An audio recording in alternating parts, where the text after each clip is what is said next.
Fala pessoal, tudo bem? Professor Nelson aqui com vocês, junto com o Treinei e Passei para mais um exercício do vestibular da UEM, vestibular de inverno 2024. Então, acompanha comigo aqui, ó, questão 36. Fala o seguinte: por 10 dias consecutivos, um indivíduo anotou a temperatura em graus Celsius ao meio-dia e descobriu que ela estava aumentando de forma linear. O conjunto de pares ordenados do conjunto A representa 4 dessas medições nos dias 1, 3, 8 e 9, respectivamente. Assinale o que for correto. 0,1. O coeficiente angular da reta representa essas medições é 24. Bom, primeiro, antes até da 0,1, vamos falar o seguinte. Eram 10 dias, onde esses pontos representam dia 1, temperatura 25. Aqui não está mostrando o dia 2, aí pula, vai para o dia 3, temperatura 27. Aí depois eu teria o dia 4, 5, 6, o 7, aí dia 8, 32, dia 9, 33 e teria ainda o dia 10, 34, certo?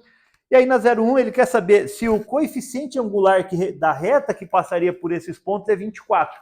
E aí nós temos que lembrar, colocar aqui 0,1, que para eu calcular o coeficiente angular, vale a pena a gente lembrar de geometria analítica, onde na geometria analítica, eu tenho a fórmula lá, até vou colocar ela aqui, ó, y menos y0 é igual a m que multiplica x menos x0. E que se eu passar isso dividindo, nós temos que o coeficiente angular, que é o m, vai ser y menos y0 dividido por x menos x0, onde xy é um ponto, x0 e y0 outro ponto. Ou seja, basta nós pegarmos dois pontos quaisquer aqui e verificar qual seria o coeficiente angular dessa reta.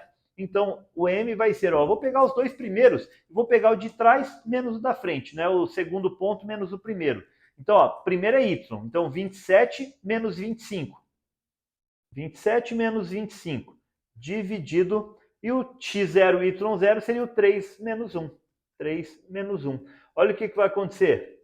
27 menos 25 dá 2. 3 menos 1 dá 2.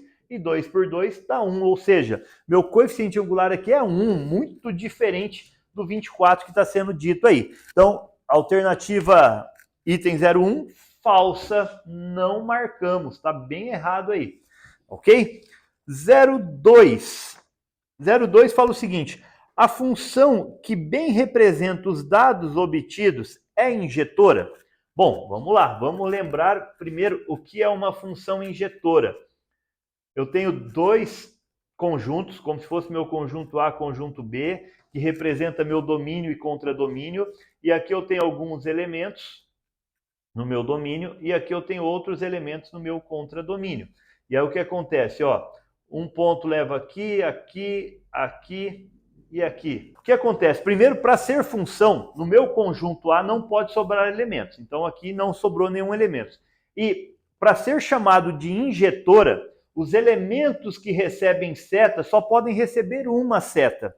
E é o que acontece aqui, ó. Para o dia 1, ele leva para uma temperatura de 25. Para o dia 2, eu levaria para 26. O dia 3 para 27. Ou seja, cada elemento do meu domínio está levando para valores diferentes aqui, o que caracteriza uma função injetora. O que deixaria de ser uma função injetora? Por exemplo, se eu tivesse mais um valor aqui, levando ao mesmo ponto, ou seja, como se fosse uma função do segundo grau, que é uma parábola, eu tenho aqui um ponto no meu conjunto B, que seria o meu contradomínio, e desse aqui eu sei que tem dois valores para x que estão levando ao mesmo. Dois valores para x levando ao mesmo ponto. Isso não é injetora. Só que para o meu caso, cada valor de x, como se eu não existisse isso aqui, ó, não existisse esse ponto aqui. Para cada valor de x leva a um ponto diferente. Isso é função injetora, então pode marcar aí, tá ok?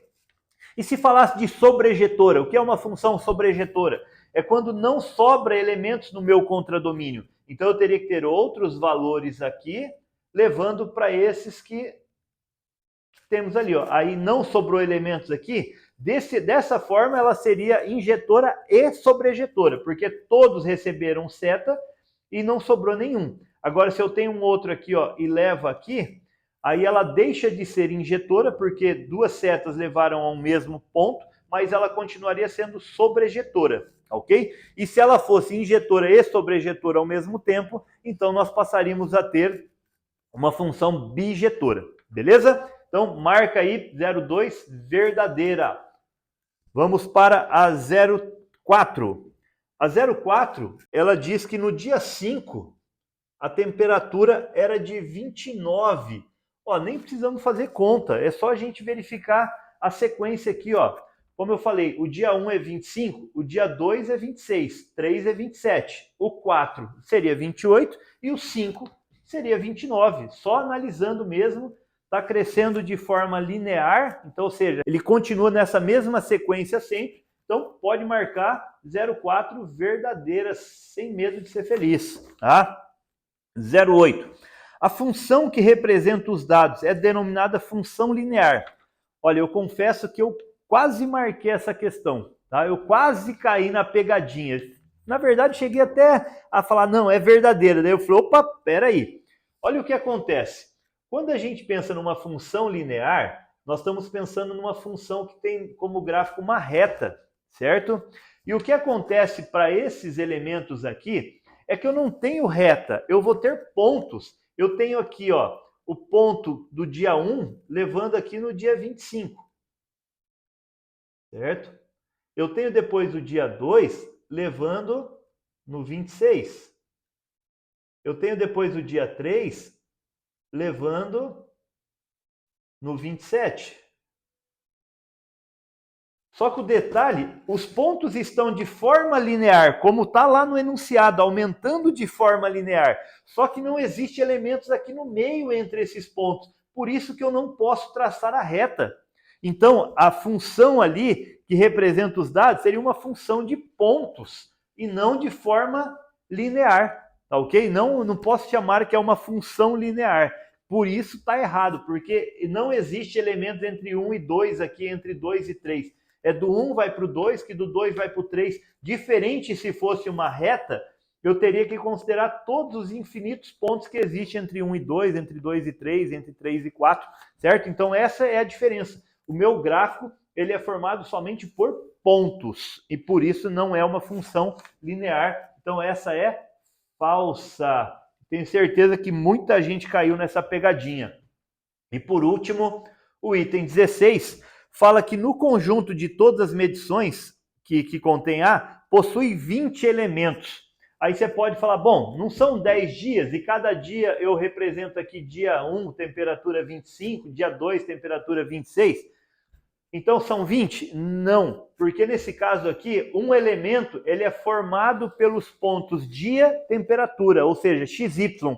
Então, se eu tenho 10 dias, eu tenho 10 elementos no meu conjunto e não 20. Por isso, a alternativa aqui ela é falsa também. Ou seja, a soma aqui das minhas verdadeiras é a 02 e a 04. Então, a soma aí é 06. E aí fechamos mais uma questão 36. E ó, se você não assistiu todas as outras, procure aí no nosso canal do Treinei e Passei, que tem as 10 questões do vestibular de inverno 2024. Valeu, até a próxima!